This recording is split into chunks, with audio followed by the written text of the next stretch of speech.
us talk things through with Uncle Ip. Good thing you were able to pick up on what we were putting down.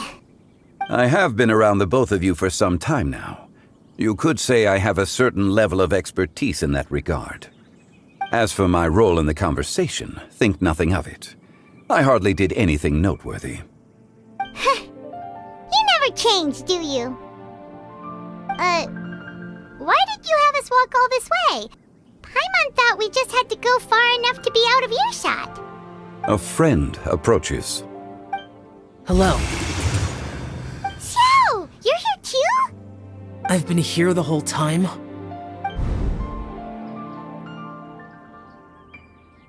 A ghostly kite. Could that elusive Director Hu be coming to Wangshu Inn once again? What is she doing here? I suppose it matters not. Given her relationship with Rex, well, Zhongli, I might as well go pay my respects.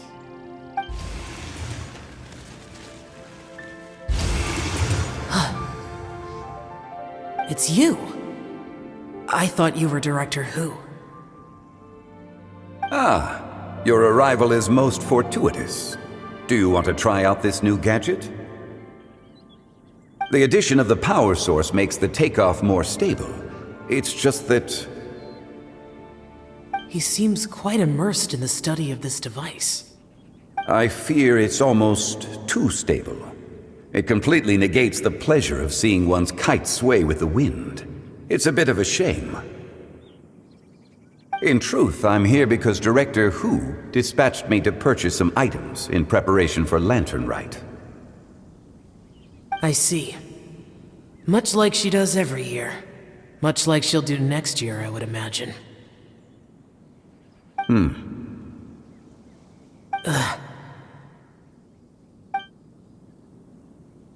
Am I wrong? Or has she once again sent you out to buy, what is it, sesame oil or something?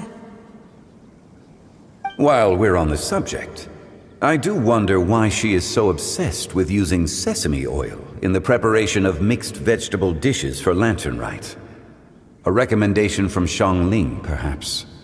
What do you think, Xiao?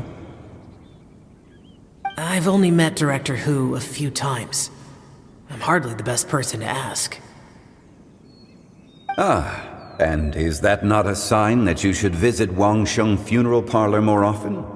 It wouldn't hurt to grace the parlor with your presence now and again, when you are otherwise unoccupied. This one here is a traditional kite, one without any equipped mechanical device.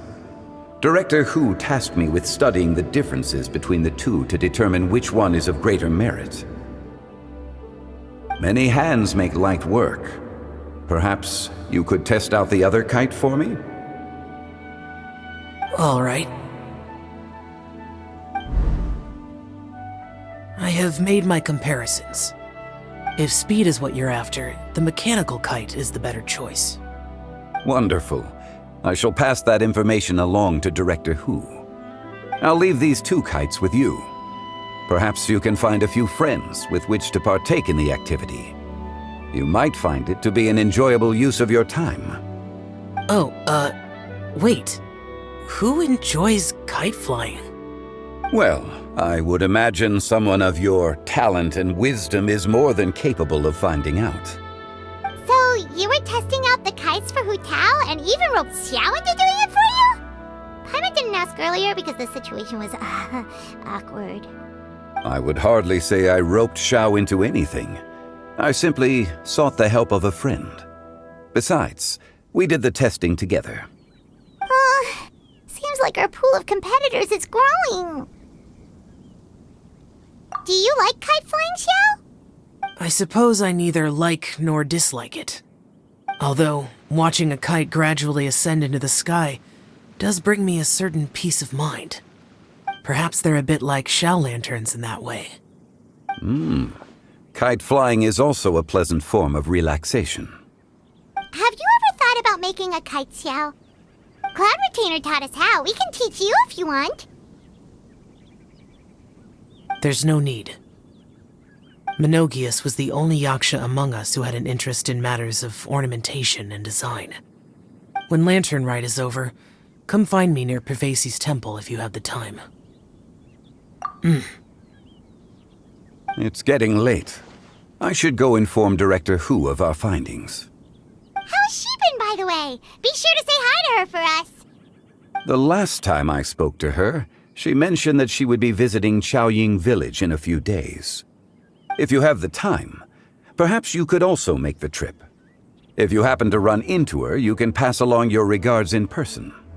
We'll keep that in mind. Take care, Xiangli. See you later. See you next time.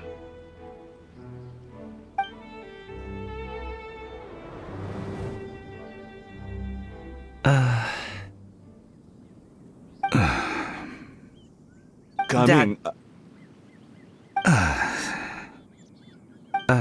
You can go first. I don't have anything to say. Then I'll go. I still don't want to leave Liyue Harbor. Oh. I can't say I support that decision, but... Hey, let me finish before you get all worked up. Sit, Shenhe, sit. You must be tired from your journey. Shall I pour you a cup of tea, or would you prefer something else to drink? No need. I'm not tired. They're gone, Master. Perfect. The time is nigh for us to make an appearance. Do you remember the plan one recounted to you? Yes, Master. We aim to give them a demonstration of familial love. So I'll have whatever you are having. All right. What are Auntie Xianyun and Shenhe doing here? Just how many people are involved in this scheme? I suppose all I can do is just take a seat and see what happens. Perfect. I just so happen to have bought some Sunglow tea recently. It's quite the delectable variety. Or it would be if one has not been forced to drink it every day in the hopes of whittling down one's considerable stash. One has more than had one's fill already. Oh, forget it. Such thoughts detract from the present need to keep up the conversation. Has work been busy during the holiday season? Do you need my help with anything? Drunk guests can sometimes cause trouble, but I deal with them as you taught me, by pinning their heads against the table. Are Auntie Xianyun and Shenhe serious right now? Oh dear. While one was busy orchestrating this act, one seems to have forgotten about Shenhe's various eccentricities. What I meant to ask was, have you made any new friends? We live so far from each other. It would be a great comfort to me to know you were surrounded by good companions. You already know of my past circumstances. Recently, I've been conversing with Guoba in the kitchen at night. Guoba can't talk, but his companionship is a comfort. The poor child. Her one friend can't even talk.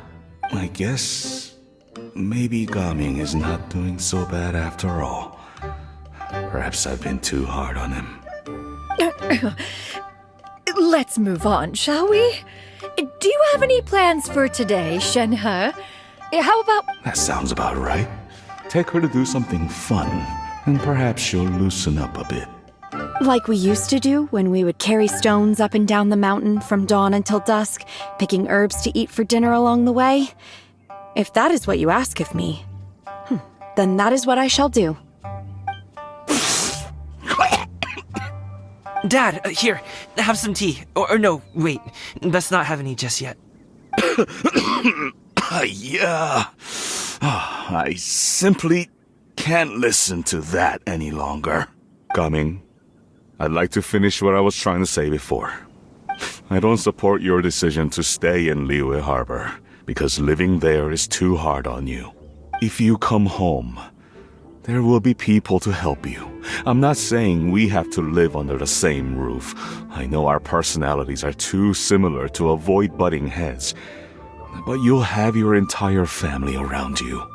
Your aunts, uncles, they'll all do whatever they can to help. You could get a less taxing job, and we could... we could grab dim sum together from time to time. Huh. I didn't know dim sum was such an important affair, Master. Shh. Just think about it. Okay? You don't have to decide now. Dad really has changed a lot. He would never have said these things to me before. But Thank you, Dad. It's been long enough, don't you think? Oh, Paimon sure hopes they've made up by now. Oh, they're drinking tea in silence. That's not a good sign. Did Xianyun's plan not work after all? Hey you two! Paimon's sorry we were gone for so long. We got to chatting with some friends and didn't realize how much time had passed. Perfect timing, actually. We seem to be just about done here. Yep, let's go. I'll get the bags. Gaming has grown a lot taller, hasn't he?